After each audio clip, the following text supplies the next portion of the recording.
कडनं भाजप विरोधी वातावरण निर्माण केलं जाते. जरांगे पाटील पण फडणवीस साहेबांना आणि भाजपला टार्गेट करते.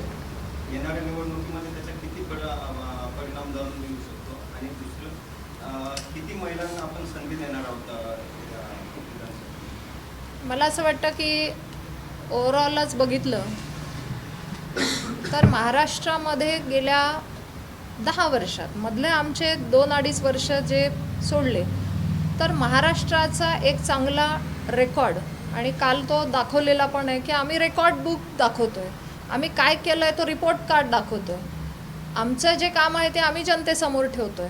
मग पाण्याचा विषय असेल, रस्त्याचा असेल, घरकुलांचा असेल, सौर ऊर्जेवर काम चालतं आहे, ईज ऑफ डुईंगमध्ये जे जे शक्य आहे ते आज टेक्नॉलॉजीचा वापर पोहोचवण्यापर्यंत, वाड्यापाड्यापर्यंत. म्हणजे असाही आम्हाला साहेबांना मला तर अनुभव आहे, कारण एक मंत्री म्हणून आम्ही खूप दूरपर्यंत प्रवास करतो तेव्हा ग्रामीण भागामध्ये अगदी कोपऱ्यामध्ये सुद्धा डिजिटल पेमेंटचं आज तुमचं स्क्रोल करायचं हे मशीन ठेवलेलं आहे. मला असं वाटतं याच्यापेक्षा अजून काय आम्ही विचार पण केला होता का?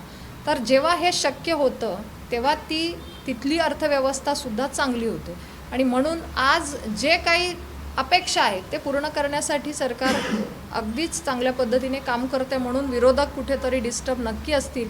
तुम्ही बघितलं असेल की आमची लाडकी बहीण योजनेसुद्धासाठी ती बंद व्हावी म्हणून विरोधक कोर्टात जातात. मला असं वाटतं की या मानसिकतेमधूनच दिसतंय की ते आज कोर्टात जायला लागले, कारण त्यांना दिसतंय की आज विकास सगळ्या योजना चांगल्या चालू आहेत तर विरोध कसा करायचा. विरोध करण्यासाठी त्यांना या अशा प्रकारचा कोर्टाचा सुद्धा म्हणजे कोर्टात जाऊन ती योजना थांबवा असं सांगावं लागतंय. मला नाही वाटत पूर्ण भारतामध्ये कुठल्या राज्यात अशा प्रकारे कुठल्या कोर्टात कोणी विरोधक जात असतील. पण दुर्दैव आहे आमचं की आमच्या महाराष्ट्रामध्ये एका महिलांच्यासाठी चांगली योजना आणली आणि त्याच्यासाठी कोर्टात जात आहे. विरोधकांची मानसिकता किती खालावली आहे आणि महिला हे सगळं बघतायत. महिला म्हणून आम्ही सगळ्या भगिनी बघतोय की आमच्या योजनांना दाबण्यासाठी आमच्या महिलांच्या बँक अकाउंटमध्ये, आमच्या महिलांच्या हातामध्ये एकीकडे महिला सक्षमीकरण म्हणायचं आणि महिलांच्या अकाउंटला पैसे आले तर तुम्ही कोर्टात विरोध करतात जाऊन. मला असं वाटतं ही मानसिकता राज्यातल्या विरोधकांनी बदलण्याची गरज आहे. आमची महिला सक्षमीकरणासाठी जर तिला आर्थिक दृष्टीने पाठबळ द्यायचं असेल तर ह्या योजनांचं स्वागत झालं पाहिजे. नक्कीच राजकीय लढाई नक्कीच झाली पाहिजे, परंतु तिथे असा भेदभाव करता कामा नये आणि त्या दृष्टीने सगळ्यांनी येऊन महाराष्ट्राला पुढे घेऊन जायची चांगली योजना असेल तर तिचं स्वागतही केलं पाहिजे. दुर्दैवाने ते होत नाही आहे आणि आपण म्हणालात तसं महिलांच्या बाबतीमध्ये नक्कीच भारतीय जनता पार्टीने खूप चांगलं एक महिलांसाठी नेतृत्व कायमच दिलं आहे. मी पार्लमेंटमध्ये सुद्धा बघितलं की आमच्या भारतीय जनता पार्टीच्या सगळ्यात जास्त महिला खासदार होत्या. आज आमची महिला राष्ट्रपती पदावर देखील आहे. मला असं वाटतं की भारतीय जनता पार्टी महिलांच्या बाबतीत, नेतृत्वाच्या बाबतीत खूप चांगली संधी कायमच देत आलेली आहे आणि देणार.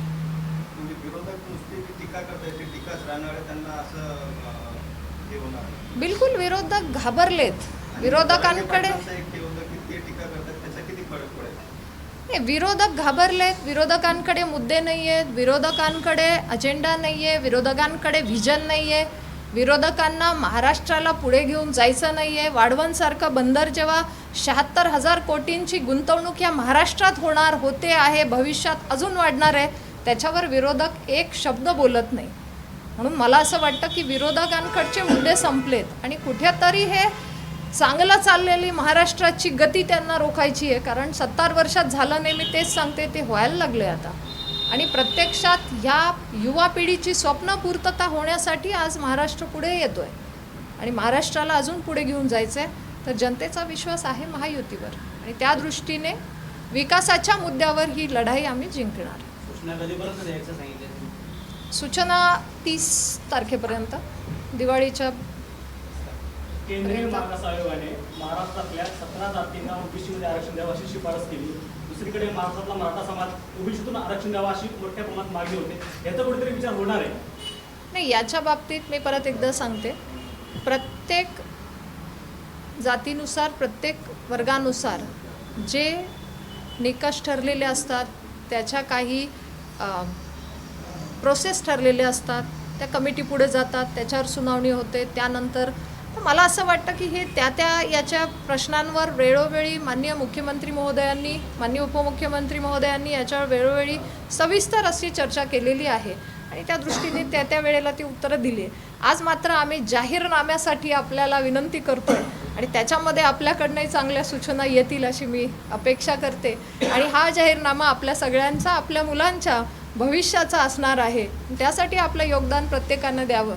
कारण मला असं वाटतं, प्रत्येकाला असं वाटत असतं की नाही ही गोष्ट ही व्हायला पाहिजे होती. आपल्याच घरात मुलांना जरी आपण मुलांशी जरी बोललं तरी मुलं म्हणतात नाही हे असं व्हायला पाहिजे होतं.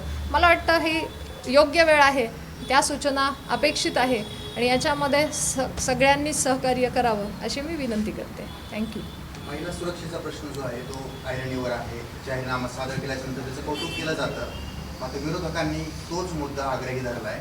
कुठेतरी महिला सुरक्षेचा प्रश्न मागच पडला आहे, तो सॉल्व्ह झाला आहे. मला असं वाटतं की महिला सुरक्षा याच्यामध्ये कुठलंही राजकारण होता कामा नये.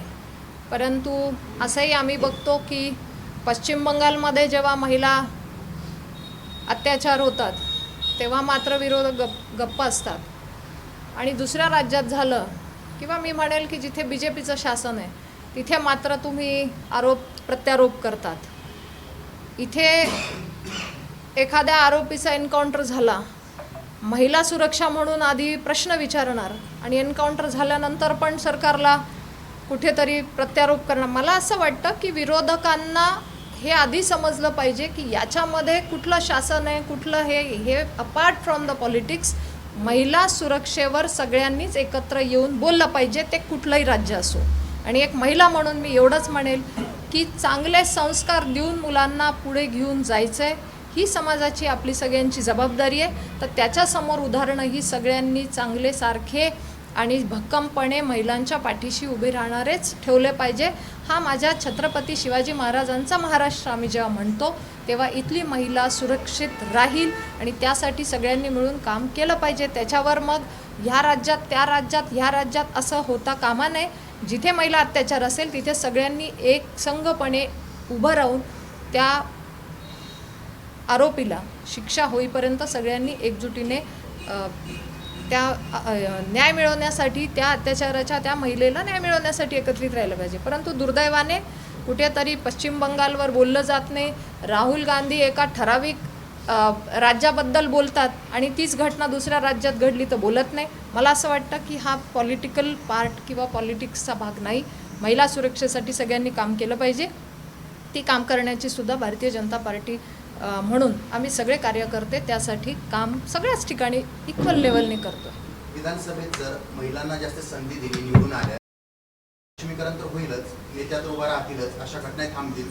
तुम्हाला असं वाटतं का की विधानसभेच्या निवडणुकांमध्ये महिलांना जास्त संधी देण्यात यावी? याच्यावर तर नक्कीच मी आभारी आहे आणि आभार मानले देखील आम्ही की ज्या दिवशी 33% आरक्षण महिलांना मिळालं पाहिजे हे विधेयक जेव्हा आलं पार्लमेंटमध्ये आणि त्या दिवशी आम्ही सगळ्याच महिला तिथे स्वागत करत होतो ह्या विधेयकाचं.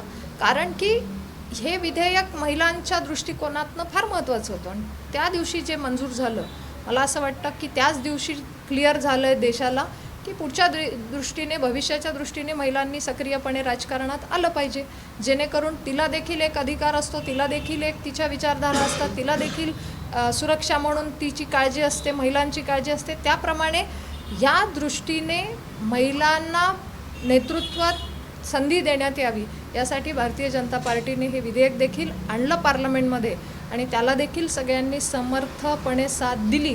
परंतु त्याही दिवशी दुर्दैवाने काँग्रेस तिथे नव्हतं आणि म्हणून परत एकदा मी म्हणते की विरोधकांचं म्हणणं, विरोधकांचं बोलणं फार वेगळं आहे आणि प्रत्यक्षात मात्र आम्ही पार्लमेंटमध्ये अनुभव घेतो त्यांच्याच नेत्यांचे, तेव्हा मात्र ते फार वेगळे असतात.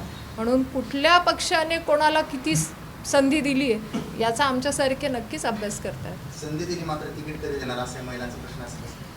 मी तेच म्हणते, पार्लमेंटमध्ये मी सगळ्यात जास्त महिला भारतीय जनता पार्टीच्याच खासदार म्हणून बघितल्या आणि आमच्याकडे तर अशा महिला आहेत की ज्यांना माहिती पण नाही ती कार्यकर्ता म्हणून काम करते घरी आणि तिचं तिकीट डिक्लेअर होतं आहे. मी स्वतःच कर्नाटकमध्ये एका ठिकाणी जिथे गेली होती की तिथे माझी जी महिला उमेदवार डिक्लेअर झाली तिला माहितीच नव्हतं की तिचं नाव टी व्हीवर येतं आहे. आमच्या महिला कार्यकर्त्यांनाच माहिती नसतं की अरे आपलं तिकीट डिक्लेअर झालं. मला वाटतं महिला नेतृत्व, आता माझ्यासारखी पहिल्यांदा कार्यकर्ता, मी पहिली महिला खासदार म्हणून निवडून आले माझ्या मतदारसंघातनं. नाशिक जिल्ह्यामध्ये दिंडोरी लोकसभा मतदारसंघातनं मला पहिला सन्मान मिळाला. मला असं वाटतं हा माझ्या पक्षाच्या नेतृत्वाचा मी आभार मानते. पहिल्यांदा तिथे केंद्रीय राज्यमंत्रीपद मिळालं. एक महिला म्हणून जो विश्वास दाखवला तो नक्कीच आम्हा महिलांसाठी, त्या विश्वासाला आम्हाला तो आनंद आहे की आमच्यासारख्या कार्यकर्त्यांवर हा विश्वास दिला. आणि मला असं वाटतं की महिला सक्षमीकरणात भारतीय जनता पार्टी फक्त भाषणातून नाही तर प्रत्यक्ष कृतीतून समोर उदाहरणं देत आलेली आहे आणि आता देखील चांगल्या पद्धतीची उदाहरणं नक्कीच दिसतील. राज्य सरकारने महिला शक्ती कायद्याची घोषणा केली होती, मात्र 2.5 वर्षात तो काही झाला नाही. आता येणाऱ्या काळात तरी तो येणार का किंवा तुम्ही अजेंड्यावर असणार का? नक्कीच मी परत एकदा सांगते, आज आपल्याला जो जाहीरनामा तो जाहीरनाम्यात घ्या.